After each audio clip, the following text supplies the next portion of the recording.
உங்கள் கட்டுகளை எல்லாம் அறுத்து போட போகிறேன். இதுவரைக்கும் உங்களை கட்டி வைத்திருந்த கட்டுகள், சிறையிருப்பு அத்தனையும் ஆண்டவர் நீக்கி போட போகிறார். அதற்காகவே இயேசு நம் மத்தியிலே வந்திருக்கிறார். இயேசு நம் அருகிலே இருக்கிறார். இயேசு நம் மீது இப்பொழுது இறங்கி கொண்டிருக்கிறார்.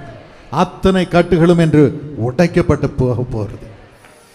லூக்கா 4ஆம் அதிகாரம் 18ஆம் வசனத்தில் இயேசு சொன்னார், சிறைப்பட்டவர்களை விடுதலையாக்க தேவன் என்னை அனுப்பினார்.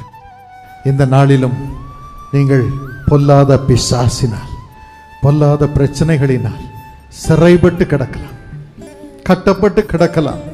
ஆண்டவர் உங்களை விடுதலையாக்க இப்பொழுது இறங்கி வந்திருக்கிறார் என்று ஆண்டவர் சொல்லுகிறார். உன் சிறையிருப்பிலிருந்து உன்னை விடுவிக்க நான் வந்திருக்கிறேன்.